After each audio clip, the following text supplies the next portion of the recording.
El passat divendres 28 d'octubre, les i els joves de Mislata van poder tornar a gaudir de la nit de Halloween, gràcies a la nova convocatòria del Mislata Jove 22.02, la programació d'oci saludable nocturn organitzada per la Regidoria de Joventut.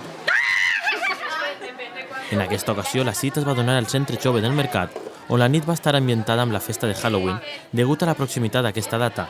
La programació va començar a les 8 de la vesprada fins les 12 de la nit, amb activitats gratuïtes per a joves de 12 a 30 anys. El clásico Mislata 2202 de la Concejalía de Juventud, que no deja de ser una actividad de ocio nocturno saludable en la que intentamos generar una oferta de ocio para los y las jóvenes de Mislata, ¿no?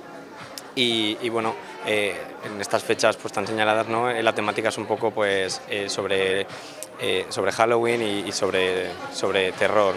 Contamos con la ayuda del Consejo de la Juventud, que siempre está con nosotros, y sobre todo con el apoyo de la Unidad de Prevención de Conductas Adictivas, ¿no? Porque lo que se trata es de generar una oferta de ocio alternativo al ocio del alcohol, ¿no? y del consumo de otras sustancias que pueden llegar a tener. La joventut mislatera va poder gaudir de jocs de taula, manualitats i tallers de maquillatge. Totes les activitats es trobaven repartides per les diferents sales del Centre Jove del Mercat i van comptar amb l'orientació del personal de l'espai i de voluntaris i voluntàries.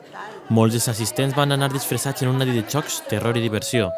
Ells i les joves que van anar també van poder participar en el passatge del terror que s'havia organitzat dins del mateix edifici.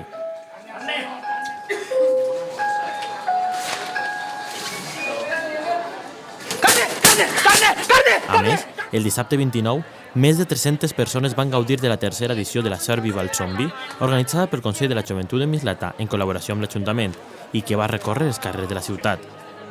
La Concejalía de Juventud ha organizado para hoy lo que conocemos como Mislata 2202 y mañana, en colaboración con el Consejo de la Juventud, tenemos la Zombislata, que es una actividad en la calle que pretende simular, ¿no? un ataque zombie y los participantes pueden vivir la experiencia de un apocalipsis zombie.